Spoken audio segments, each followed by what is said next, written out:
Hello everyone, I am Sunny, your physics teacher. Welcome back to my YouTube channel.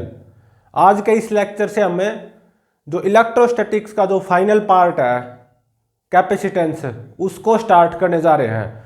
और आज के इस lecture में हम बेसिकली आइसोलेटेड स्फेरिकल कंडक्टर का कैपेसिटेंस क्या होता है उसको देखेंगे। और इन रियलिटी मतलब अगर सही मायनों में बात की जाए, जो कैपेसिटेंस है ना, वो नेक्स्ट लेक्चर से स्टार्ट होगा। मतलब नेक्स्ट लेक्चर से हम पैरेलल प्लेट कैपेसिटर का कैपेसिटेंस निकालेंगे और स्फेरिकल कैपेसिटर का कैपेसिटेंस निकालेंगे और सिलेंड्रिकल कैपेसिटर का कैपेसिटेंस निकालेंगे। लेकिन आज का लेक्चर भी इंपॉर्टेंट है। आज के इस लेक्चर में हमें आइसोलेटेड स्फेरिकल कंडक्टर के कैपेसिटेंस को पढ़ेंगे।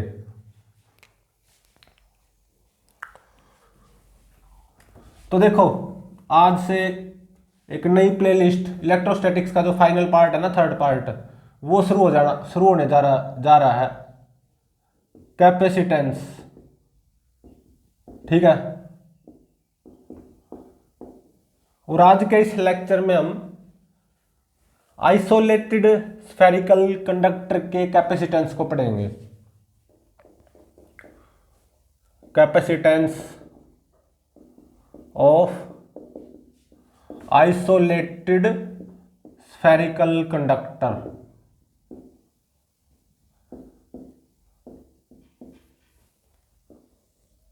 तो यहां से आपको कैपेसिटेंस की डेफिनेशन भी समझ में आएगी। बेसिक जो डेफिनेशन है, कैपेसिटेंस की बेसिक डेफिनेशन क्या है? इट इज द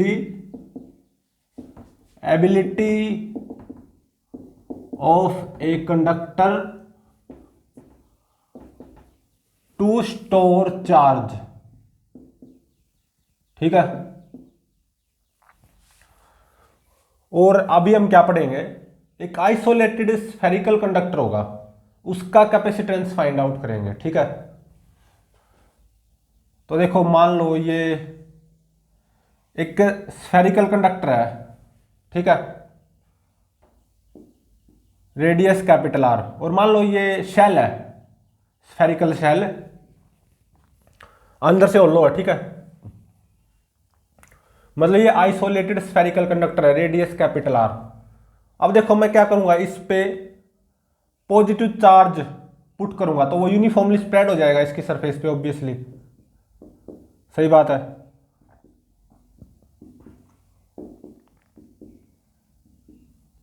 और मान लो मैंने क्यू चार्ज पुट किया और वो यूनिफॉर्मली स्प्रेड होगा। बिल्कुल सही है। ठीक है। तो ये है हमारा आइसोलेटेड स्फेरिकल कंडक्टर। इसकी कैपेसिटेंस निकालेंगे हम यहां पे। और कैपेसिटेंस की डेफिनेशन क्या है? It is the ability of a conductor to store charge. Capacitance को डिनोट किससे करेंगे हम? सी से। ठीक है। तो अब देखो, आगे जो लेक्चर्स में हम जो कैपेसिटर पढ़ेंगे ना, जैसे पैरेलल प्लेट कैपेसिटर हुआ, या स्फेरिकल कैपेसिटर हुआ, या सिलेंड्रिकल कैपेसिटर हुआ, आगे जब आप कैपेसिटर्स को पढ़ोगे वहां पे दो प्लेट नजर आएंगी। ठीक है। लेकिन यहां पे तो ये एक ही है, आइसोलेटेड स्फेरिकल कंडक्टर है ये, बिल्कुल है। तो आप इसको आगे वाले लेक्चर से कंपेयर कर पाओ, इसलिए मैं इसको किसके इक्विवेलेंट मानूंगा? दिस आइसोलेटेड स्फेरिकल कंडक्टर, मतलब जिससे दो प्लेट बन जाए और कुछ नहीं है। रेडियस कैपिटल आर, यही बनाया मैंने यहां पे। इस पे पॉजिटिव चार्ज पुट किया। ठीक है। कितना? Capital Q. और अब देखो, मैं क्या मानूंगा? एक और कंडक्टिंग शेल मानूंगा,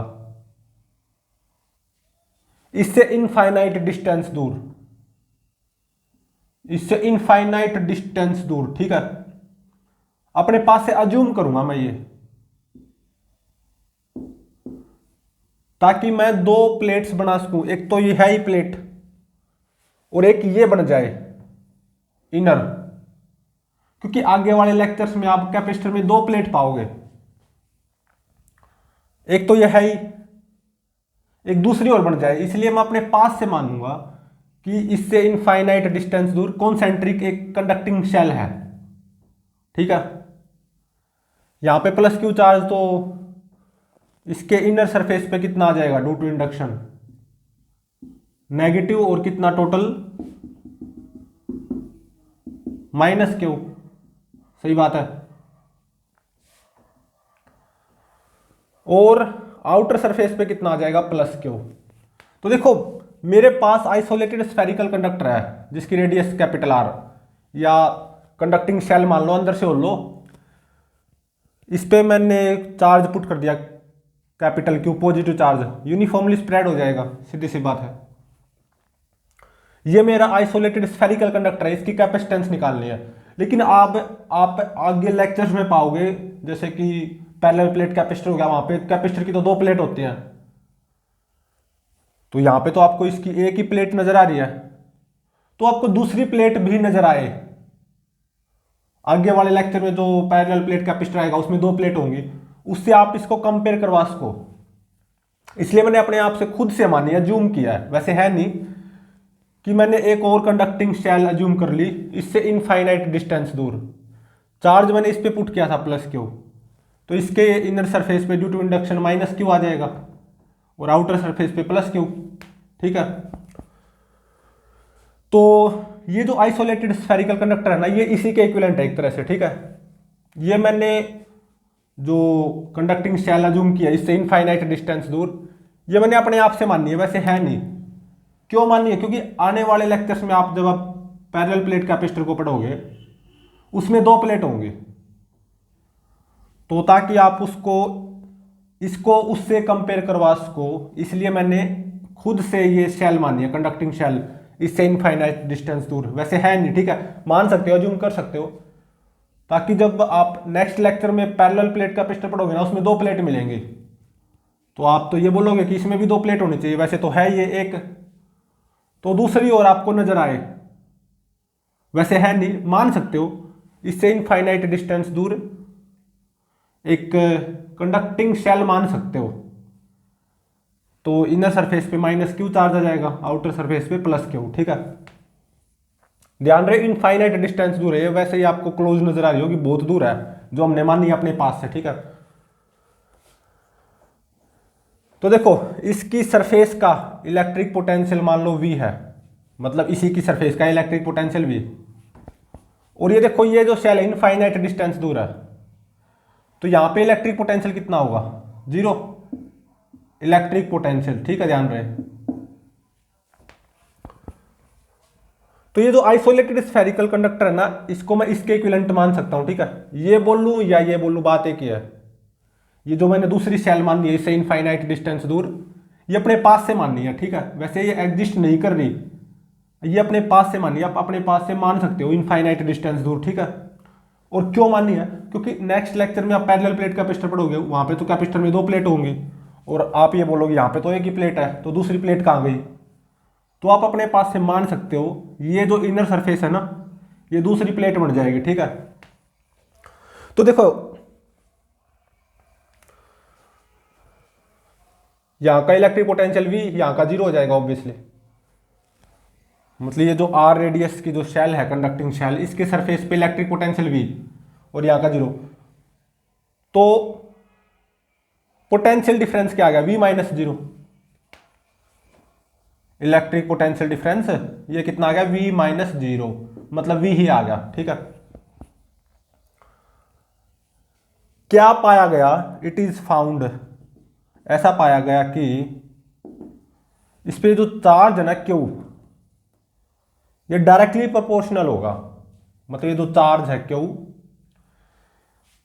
और यहां पे क्या है माइनस Q, तो ये जो Q चार्ज है ये डायरेक्टली प्रोपोर्शनल होगा किसके, ये जो पोटेंशियल डिफरेंस आया V minus zero, electric potential difference V minus zero, मतलब V के डायरेक्टली प्रोपोर्शनल होगा, ऐसा पाया गया, ठीक है।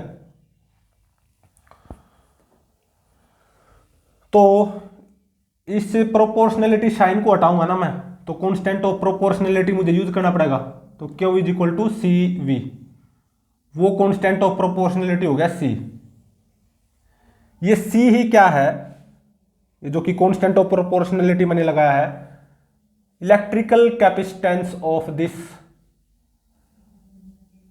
आइसोलेटेड स्फेरिकल कंडक्टर, या किसी भी कैपेसिटर का कैपेसिटेंस, ये वो हो जाएगा सी। ठीक है, सी क्या है, ये कैपेसिटेंस। जैसे कि यहां की बात की जाए तो capacitance of this isolated spherical conductor, ये क्या हो जाएगा, सी, ये जो कांस्टेंट ऑफ प्रोपोर्शनलिटी मैंने लगाया है। तो अब देखो,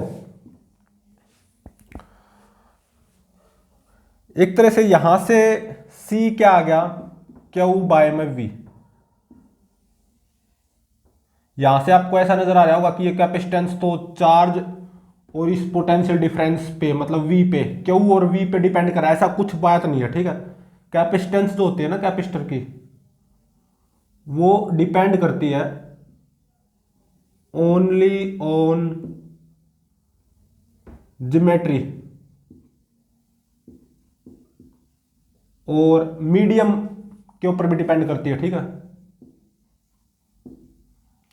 जैसे कि आइसोलेटेड स्फेरिकल कंडक्टर किस मीडियम में रखा उसके ऊपर भी डिपेंड करती है। ठीक है, ज्योमेट्री का मतलब बोल लूं तो मैं कि शेप एंड साइज, ज्योमेट्री का मतलब शेप एंड साइज। ठीक है, उस कैपेसिटर का शेप क्या है, साइज क्या है, उसके ऊपर भी डिपेंड करेगा कैपेसिटेंस ऑफ दैट कैपेसिटर, और मीडियम के ऊपर भी डिपेंड करेगा। जैसे कि यहाँ की बात करूँ तो ये आइसोलेटेड स्फेरिकल कंडक्टर किस मीडियम में रखा हुआ है। ठीक है,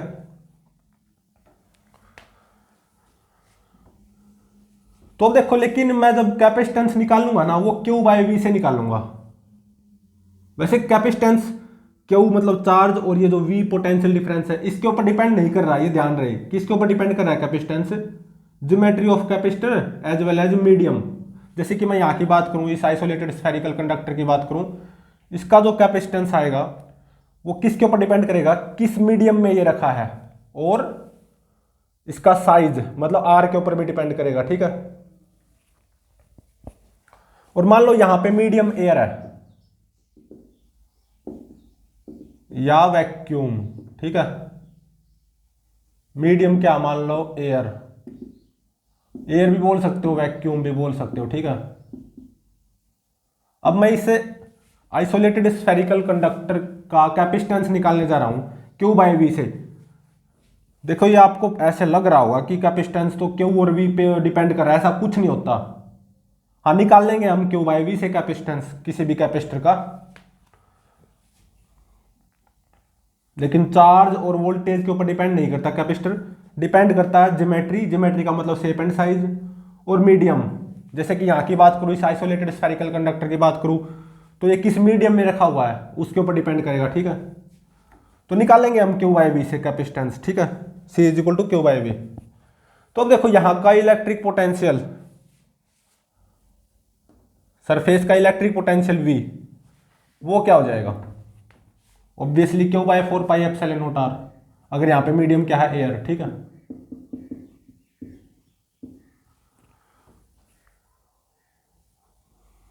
तो यहाँ का इस सरफेस का इलेक्ट्रिक पोटेंशियल V वो Q by 4 pi epsilon not R हो जाएगा।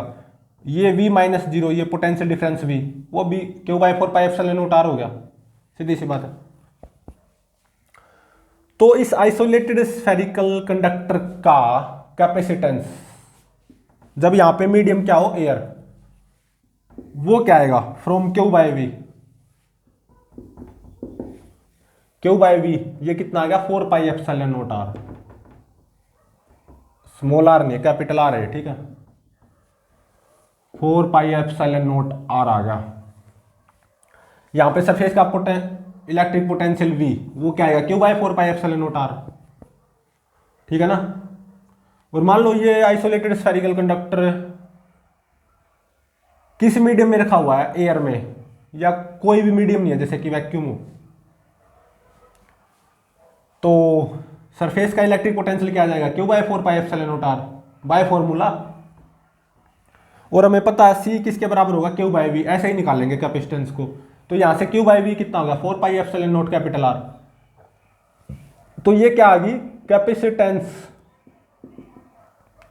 ऑफ आइसोलेटेड स्फेरिकल कंडक्टर जिसकी रेडियस क्या है, कैपिटल आर, उसकी कैपेसिटेंस आ गई।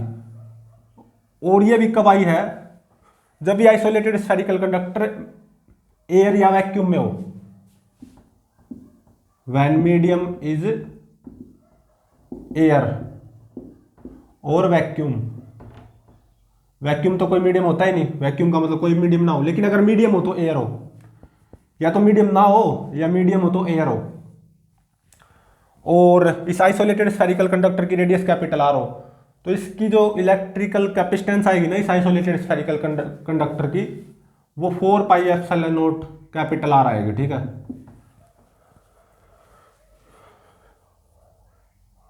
तो देखो यहां से मेरे को एक चीज पता चलेगी, एसआई यूनिट ऑफ कैपेसिटेंस,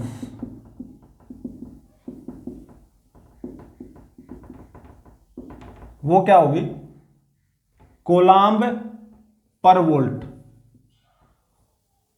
कोलाम्ब पर वोल्ट।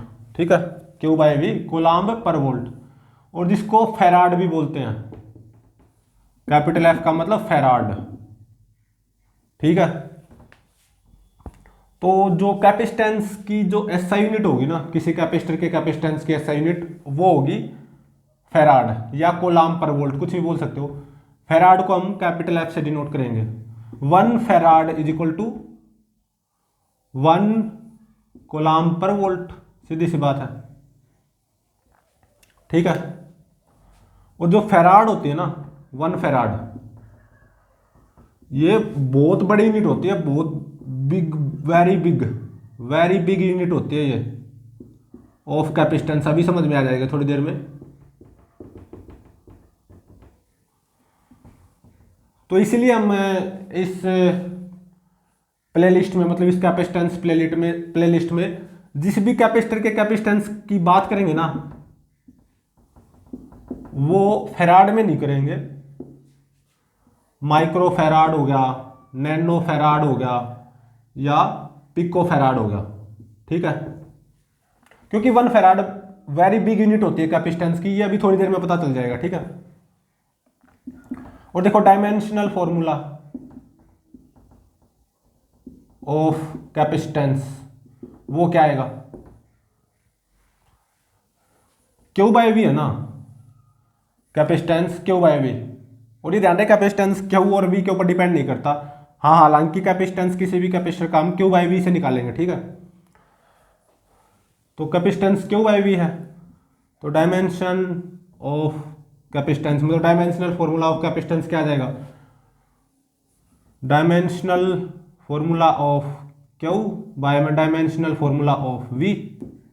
सही बात है।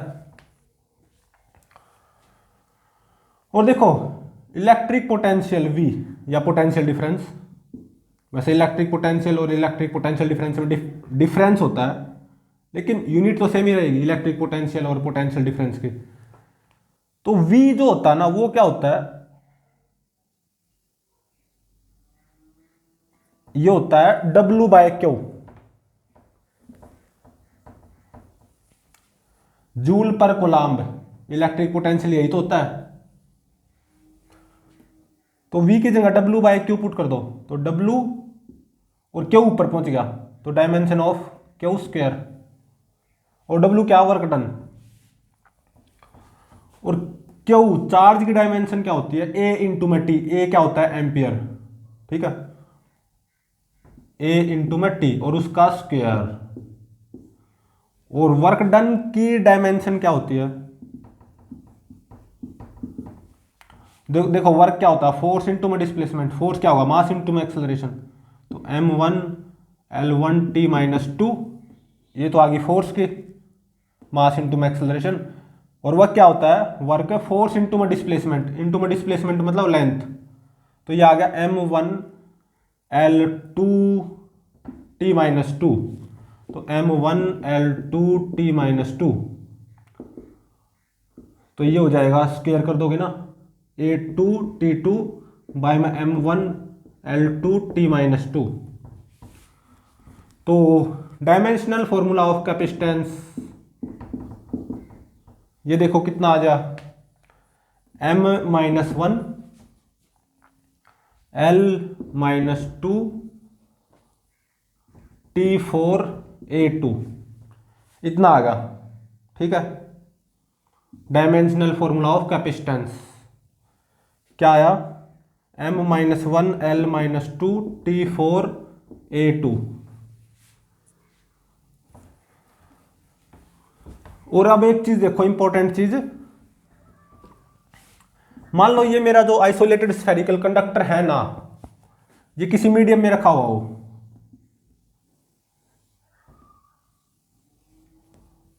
आइसोलेटेड स्फेरिकल कंडक्टर है ये, रेडियस कितनी r, ठीक है, और ये यहां पे किसी मीडियम में रखा हुआ है जिस मीडियम का डाइलेक्ट्रिक कांस्टेंट वो कैपिटल K है। ठीक है, तो मतलब कैपिटल K क्या हो जाएगा, 1/4 पाई एप्सिलॉन नॉट वाला नहीं है ये कैपिटल K। वैसे हम क्या मानते थे कि 1/4 पाई एप्सिलॉन नॉट, ये वो नहीं है, यहाँ पे capital K 1/4 pi epsilon not नहीं है, ये डाइलेक्ट्रिक कांस्टेंट है या रिलेटिव इलेक्ट्रिकल परमिटिविटी जिसको बोलते हैं। ठीक है, ये क्या होगा, एप्सिलॉन बाय में एप्सिलॉन नॉट, कैपिटल K बोल दो या एप्सिलॉन R बोल दो।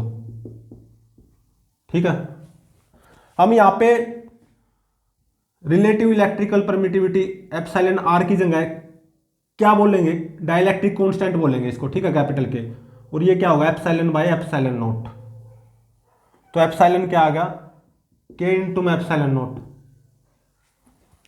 तो इस मीडियम की इलेक्ट्रिकल परमिटिविटी क्या होगी, epsilon is equal to K into में एप्सिलॉन नॉट। K क्या है, dielectric constant of this medium. तो अब देखो, जब ये आइसोलेटेड स्फेरिकल कंडक्टर जिसकी रेडियस कैपिटल R, ये एक मीडियम में रखा हुआ है जिसका डाइलेक्ट्रिक कांस्टेंट कैपिटल K, तो इसकी जो ये जो आइसोलेटेड स्फेरिकल कंडक्टर है इसकी कैपेसिटेंस C डैश वो क्या हो जाएगी, जैसे कि एयर या वैक्यूम में कैपेसिटेंस क्या आई थी, 4 पाई एप्सिलॉन नॉट R, अब क्या हो जाएगी 4 पाई एप्सिलॉन नॉट की जगह क्या हो जाएगा, एप्सिलॉन इंटू में कैपिटल R। सिमिलरली, और एप्सिलॉन क्या है, K इंटू में एप्सिलॉन नॉट, तो ये हो जाएगा K 4 pi epsilon not R। ठीक है, जैसे कि dielectric constant of water nearly 81 होता है, K फॉर वाटर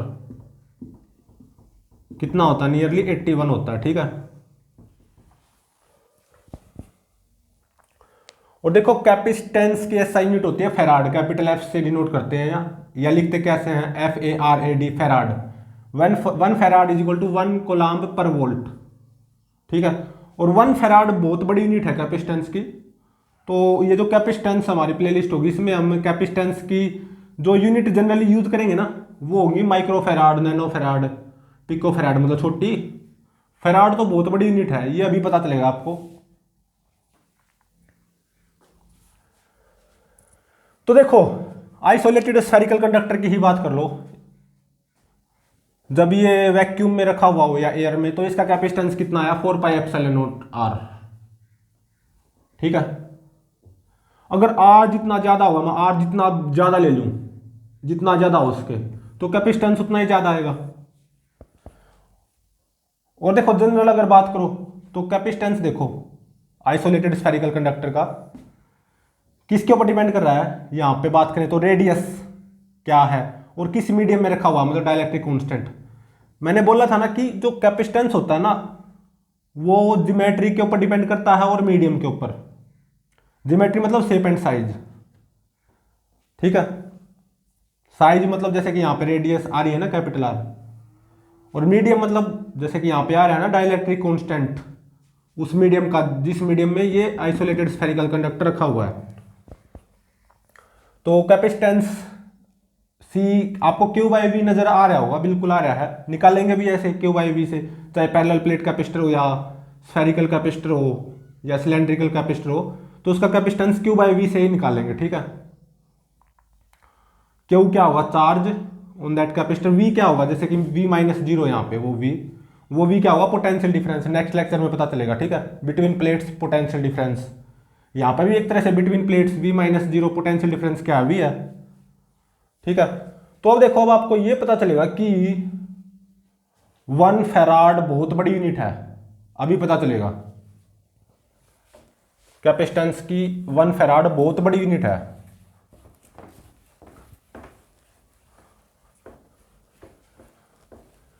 ये आपको अभी पता चल जाएगा।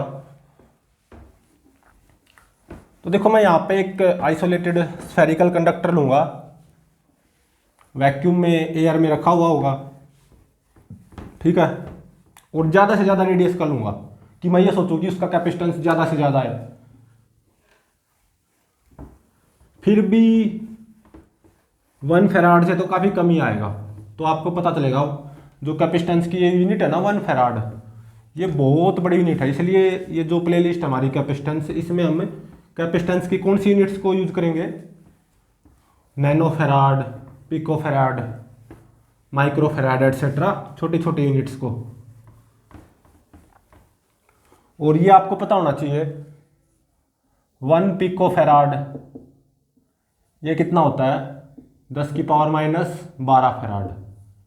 1 nano farad is equal to 10 की पावर माइनस 9 फैराड, और 1 micro farad is equal to 10 की पावर माइनस 6 फैराड, ठीक है। तो देखो मैंने बड़े से बड़ा स्फेरिकल कंडक्टर ले लिया, आइसोलेटेड स्फेरिकल कंडक्टर, बड़े से बड़ा। तो बड़े से बड़ा क्या सोचोगे, अर्थ ले लो। अर्थ की रेडियस काफ़ी ज़्यादा होती है ना, अर्थ बहुत बड़ा स्फीयर है। अर्थ की रेडियस कैपिटल आर कितनी, 6400 किलोमीटर। आइसोलेटेड स्फेरिकल कंडक्टर मैंने अर्थ ले ली। अर्थ देखो कितनी बड़ी है, बहुत बड़ी है,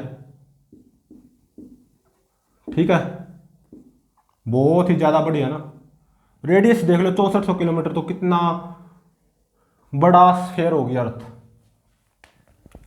और मान लो ये एयर में है, वैक्यूम में, मीडियम क्या है यहाँ पे, एयर या वैक्यूम।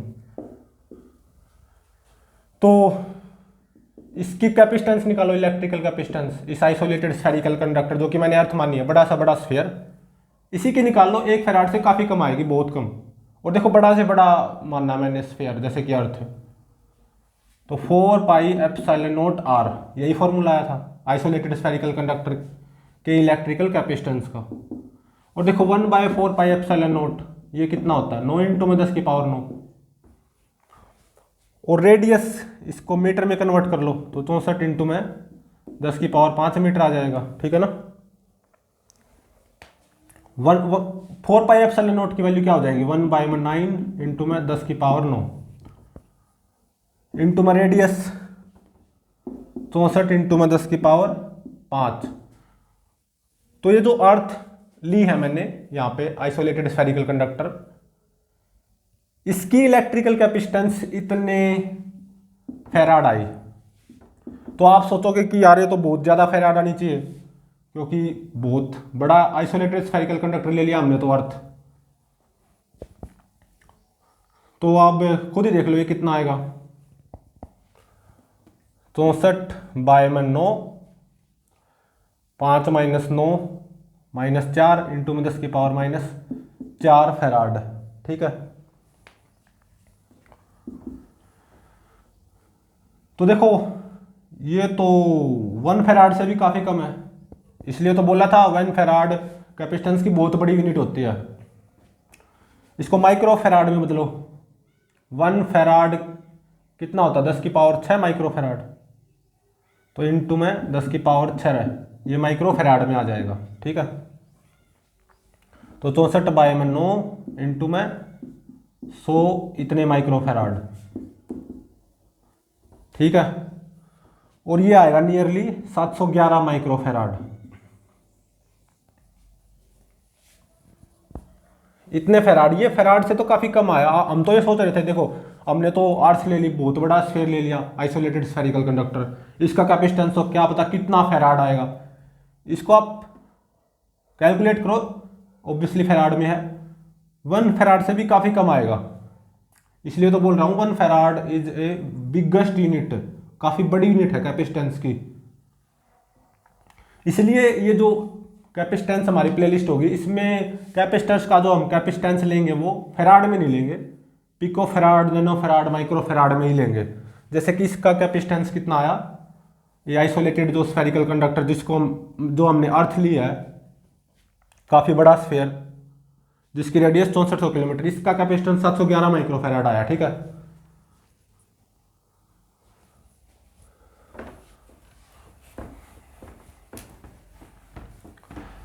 अब एक न्यूमेरिकल सोल्व करते हैं आइसोलेटेड स्फेरिकल कंडक्टर के कैपेसिटेंस पे, एक न्यूमेरिकल सोल्व करते हैं। ठीक है, तो देखो मान लो एक ये आइसोलेटेड स्फेरिकल कंडक्टर है, रेडियस कैपिटल आर, सॉलिड है। ठीक है, सॉलिड स्फेयर, ठीक है ना। इसमें मैं कोई चार्ज पुट करूंगा तो सरफेस पे आ जाएगा, क्यों चार्ज पुट किया वो सरफेस पे आ जाएगा ना। तो भले ही ये सॉलिड स्फेयर हो, सॉलिड कंडक्टिंग स्फेयर हो भले ही ये, लेकिन बिहेव किसकी तरह करेगा, किसकी तरह करेगा ये,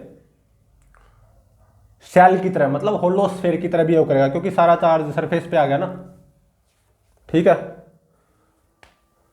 और मान लो इसका इलेक्ट्रिक पोटेंशियल होगा V। ठीक है, और इसका इलेक्ट्रिकल कैपेसिटेंस होगा C। तो ऐसे ऐसे मैंने बहुत सारे आइसोलेटेड कंडक्टिंग सॉलिड स्फेयर मान लिए मैंने, मतलब isolated conducting solid sphere conductors मान लिए, बिल्कुल आइडेंटिकल। इसकी भी रेडियस कैपिटल आर, इस पर भी मैंने क्यों चार्ज पुट किया, सरफेस पे आ गया। इसका इलेक्ट्रिक पोटेंशियल मान लो V ही होगा, ऑब्वियसली V ही होगा क्योंकि आइडेंटिकल है ना। इसका भी इलेक्ट्रिकल कैपेसिटेंस C ही होगा, और मीडियम क्या है यहाँ पे, एयर है। ठीक है, एक तीसरा ले लिया बिल्कुल इसके similar identical, radius capital R, conducting solid sphere ले लिया आइसोलेटेड, इस पर क्यों चार्ज डाला, सरफेस पे आ जाएगा, इलेक्ट्रिक पोटेंशियल V होगा, कैपेसिटेंस C होगा।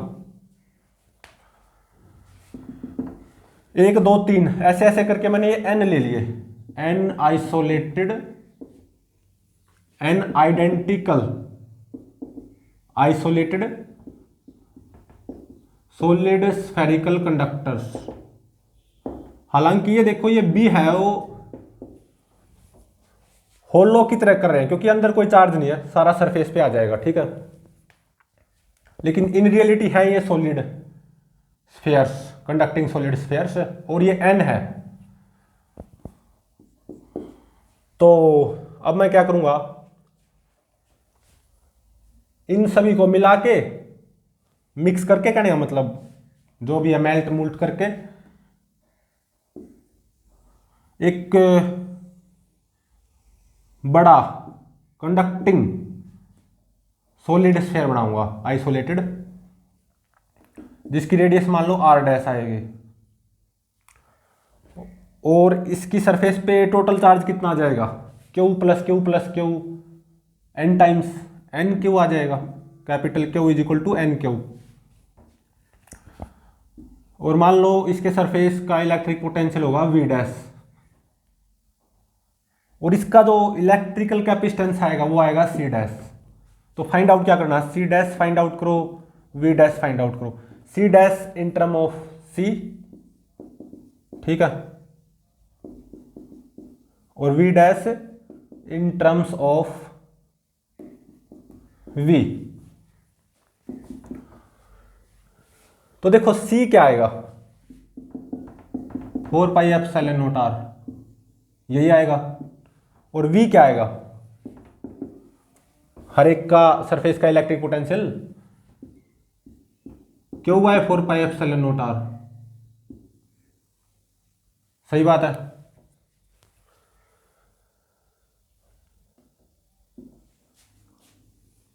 अब देखो मैंने इन सॉलिड कंडक्टिंग स्फेयर्स को मेल्ट किया और मिलाया, एक बड़ा आइसोलेटेड सॉलिड स्फेरिकल कंडक्टर बना दिया, सारा का सारा चार्ज सरफेस पे आ जाएगा, small q plus small q plus small q n times, मतलब n small q, capital Q जो इसकी सरफेस पे चार्ज आएगा वो आएगा n स्मॉल q। ठीक है, तो देखो इसकी कैपेसिटेंस क्या हो जाएगी, C dash 4 pi epsilon not R dash. अब यहाँ पे एक इंटरेस्टिंग चीज देखो, ये वॉल्यूम प्लस ये वॉल्यूम प्लस ये वॉल्यूम, ये सारा वॉल्यूम कितना होगा, n इंटू में 4/3 पाई आर क्यूब किसके बराबर होगा, 4/3 पाई आर डैश का क्यूब। ठीक है, 4/3 पाई से 4/3 पाई कैंसिल, आर डैश का क्यूब ये कितना आ गया, N R cube, R dash कितना आ गया, n की पावर 1/3 इंटू में कैपिटल आर। तो सी डैश कितना आ गया, 4πε0 इंटू में आर डैश, मतलब n की पावर 1/3 कैपिटल आर। 4πε0 आर वो सी है, तो ये आ गया n की पावर 1/3 इंटू में सी।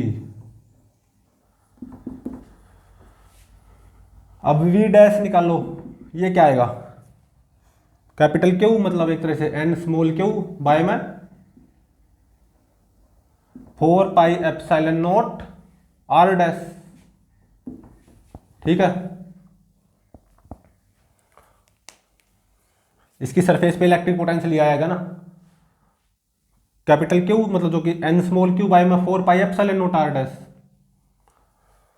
और अब देखो आर डैश कितना आया, n की पावर 1/3 capital are, capital R into में n की पावर 1/3, तो 1 - 1/3 ये क्या हो जाएगा, 2/3, तो ऊपर हो जाएगा n की पावर 2/3, क्यू बाय में 4πε0 आर ये v है, तो v डैश क्या हो गया, n की पावर 2/3 इंटू में v।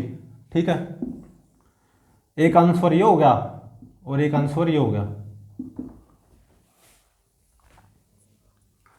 तो ये एक न्यूमेरिकल था।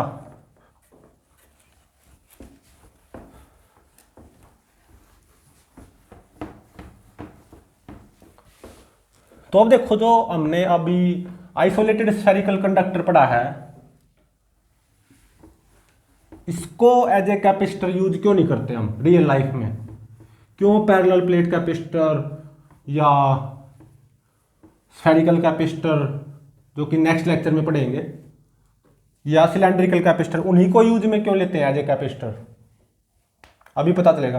देखो ये जो हमने आइसोलेटेड स्फेरिकल कंडक्टर पढ़ा है,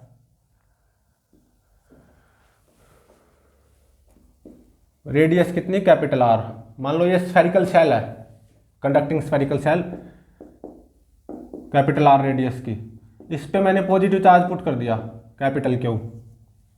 ठीक है, यूनिफॉर्मली स्प्रेड हो जाएगा, बिल्कुल हो जाएगा। ये आइसोलेटेड स्फेरिकल कंडक्टर है जिसकी कैपेसिटेंस क्या आई थी, 4πε0 कैपिटल आर, अगर ये एयर या वैक्यूम में रखा हुआ है। ठीक है, तो इसको हम एज ए कैपेसिटर क्यों यूज नहीं करते रियल लाइफ में प्रैक्टिकली, क्यों हम पैरेलल प्लेट कैपेसिटर या स्फेरिकल कैपेसिटर जो कि नेक्स्ट लेक्चर में पढ़ेंगे, या सिलेंड्रिकल कैपेसिटर, उन्हीं को in real life as a capacitor क्यों यूज करते, इसको क्यों नहीं करते। ये जो मैंने आइसोलेटेड स्फेरिकल कंडक्टर बनाया है, इसको हम एज ए कैपेसिटर यूज क्यों नहीं करते, अभी पता चलेगा। देखो इनसाइड तो कोई इलेक्ट्रिक फील्ड आएगी नहीं, आउटसाइड ऐसे आएगी इलेक्ट्रिक फील्ड। ठीक है, बिल्कुल, और ये इलेक्ट्रिक फील्ड कहां तक होगी, इन्फिनिटी तक, अप टू इन्फिनिटी। हाँ इन्फिनिटी पे जाके बहुत दूर जाके इलेक्ट्रिक फील्ड जीरो हो जाएगी इसकी वजह से। तो देखो यहां पे इलेक्ट्रिक फील्ड की फॉर्म में जो एनर्जी स्टोर है और कितनी आएगी वो, k²/2r, हमने पढ़ा था सेल्फ एनर्जी ऑफ शेल,